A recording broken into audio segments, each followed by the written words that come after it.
Hello. So I feel like everything I've been talking about has been doom and gloom. And so I'm going to talk about fun things. So what's fun to me? Pickup artistry and the Trinity. The Trinity might even be a little bit on the doom and gloom side, but pickup artistry is fun. If there's anything fun in this world, it's pickup artistry. So that's what I'm going to talk about. So, when I was being a pickup artist, and I know some of you have already heard this, but, not enough of you have heard it. So, you can just keep resolving things. When you just are looking at the technique, the tactics you use, you can just keep digging deeper and deeper and deeper and deeper. It never ends. You can just keep going. You can keep resolving. And it's a lot of fun, but it's pointless. It's not pointless. It might be pointless. I don't know, but it never ends. So if you're trying to be a pickup artist and you keep digging deeper and deeper and deeper, it's not going to help resolve like pickup artistry. Starting at pickup artistry as your startup point, you can resolve anything forever, all the way down and all the way up. But so pickup artistry is a very interesting point to start from. But you don't need to resolve everything to be a good pickup artist. I became a good pickup artist. I became the best pickup artist in the world by just understanding the Trinity in general, and then I got it. And then I got the knowledge of it at the symbolic level. So now I'm the best pickup artist ever because of that.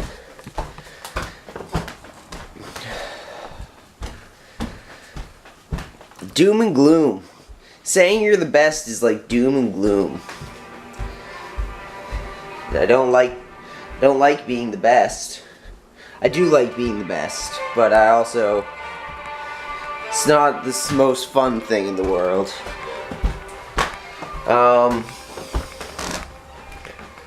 Or maybe it is the most fun thing in the world. Dialectic behavior therapy, paradoxes. So what is this? What's the technique that I used on a girl a few days ago? And remember, I'm not doing these on purpose. To me, they just flow from me. Like, I say something, and I say something, and I say something. So, I'm going to teach you about logic gates right now. And I'm going to teach you about cold reading right now. So, how do you do these things? A very simple tactic to use is something like a logic gate, something like cold reading. And I don't do it on purpose. I'm just playing. I'm just saying things that I think. But you don't have to. You can use my defaults that I'm going to give you, because they're really good. So what's a default? What's an example of a cold read logic gate thing? It's you are being blank, but you are also being opposite of blank. I like that. Something like that. So what's a logic gate? A logic gate is something that has multiple statements within it, and they output a different statement. Or they output the same statement. They just output a statement. So when I'm writing a text to a girl, or I'm saying something to a girl, I say things in threes. It's not like the Trinity, but it is like the Trinity. So when I say things to people, especially girls, that's where it's the best, when I say it to girls. How does it go? Coffee.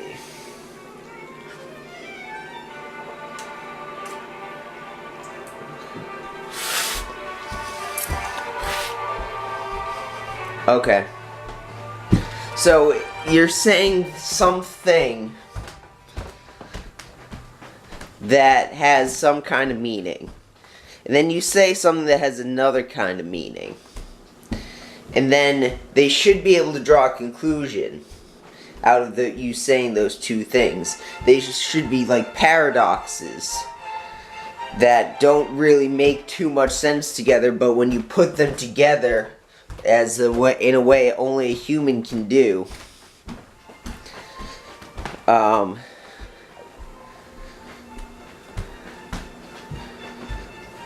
something else emerges, something beyond value, something emerges from pulling awareness out of nowhere.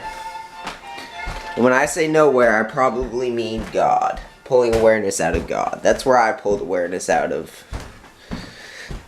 And earlier, when I was talking about worship, you worship God first. God is the highest ground. I'm the high ground of humanity. There's a difference there.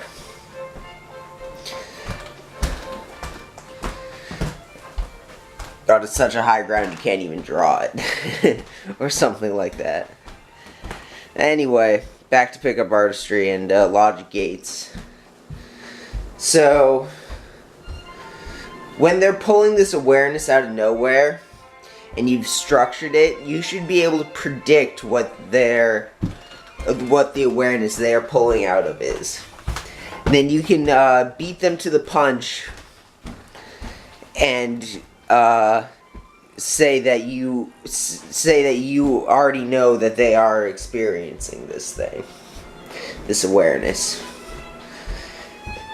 But you're not really beating them to the punch, because it's like, this is something where you're approaching at like the infinitesimal distance from God.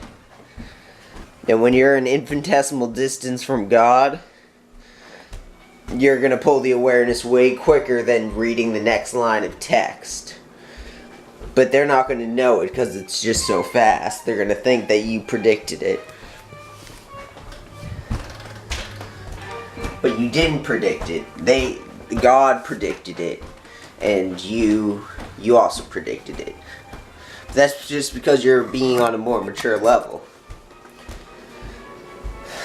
Or you're just playing a game and you're inhabiting a role of someone on the more mature level. You don't have to be on a more mature level to do this to someone. You can be on a less mature level and still flirt with them. Yeah, So, this is how I work out now. Holding the camera as far away from my body as I can. Because it gets heavy, guys. Reading the Quran, reading that big book I carry around, like you haven't seen me carry that book around. It's a big book. It's heavy. This is my workout now. Like, this is such a workout I have to change arms.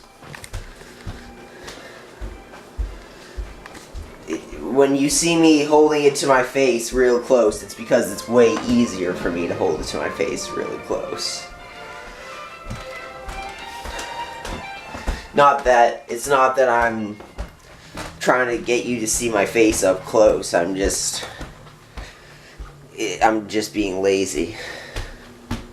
And it must not be a comfortable distance, because people in different cultures have different cultural differences on how close they like to be to other people.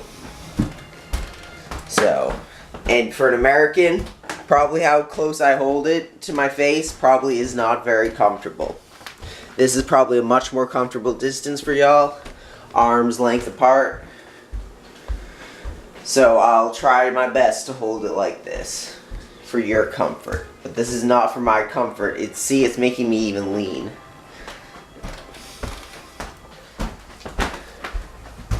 And I probably look way better like this too. You probably get to see my shoulders. You probably get to see all my hair. But I've come to the realization that these videos are icons. I have icons already. My videos are icons. That's cool.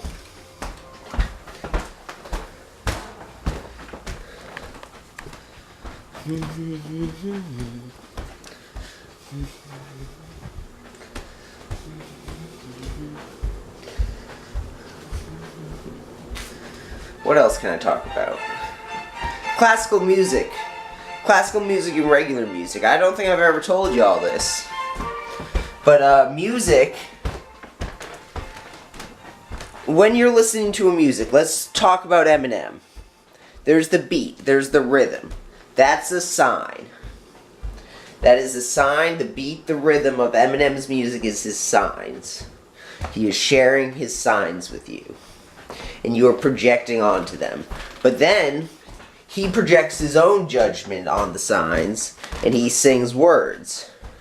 Raps words. It's exactly like what I do. Except for my judgments are fucking crazy.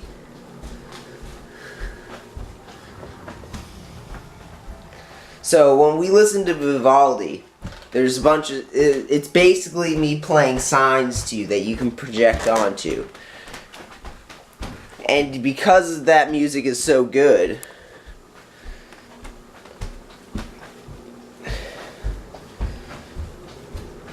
so happy or whatever, so that's supposed to signify the seasons. Supposed to signify the seasons. So it's good to have that playing in the background when I'm talking, because when I'm talking, sometimes it's doom and gloom. And that's no bueno. But this music that's being played is bueno. I can speak Spanish a little bit, guys. Just a little bit.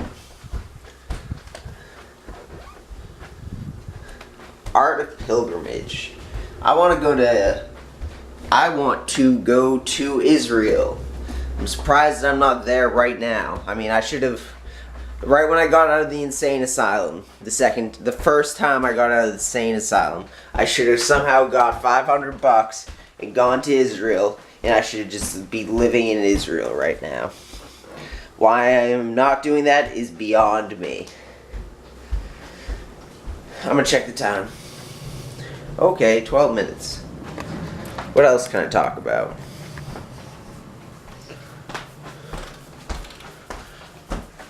Quran. The Quran is all doom and gloom, guys.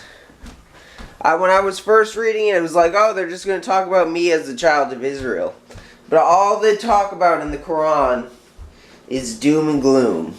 Like how the people who don't accept me and scoff at God are going to be like burnt in hell forever. And it's like, that doesn't make any sense to me. It's so weird. Like, I don't expect anyone to be burning in hell. You might keep getting born into earth. You might go to heaven. Or you might go to purgatory and get disassociated. And then reassociated. But you're not gonna ever be burning in hell. I'm pretty freaking sure of that. This is hell. This is the closest thing to hell there is.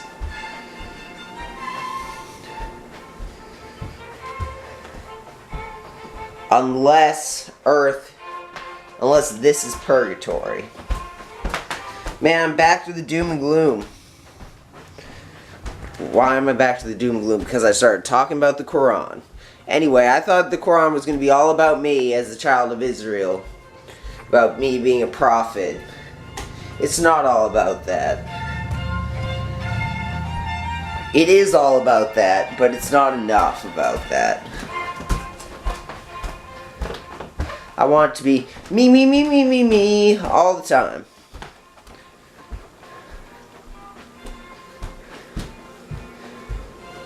I have chores to do, guys. I have to go meet with a girl. I have to get clean, brush my teeth again, read more books.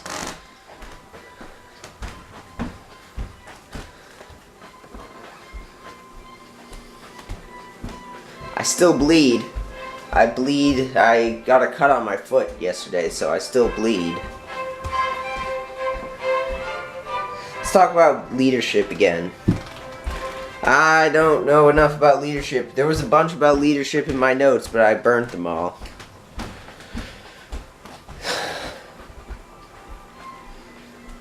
It's a dialectical thing. It's a paradoxical thing. Because at one end you're the leader, at one end you're the master. But really, the leadership is the interesting in-between. And it's all about pulling forward. So it must all be all about disassociating. Okay, that's it. Thank you for listening. I love y'all. Good luck. I'll see you.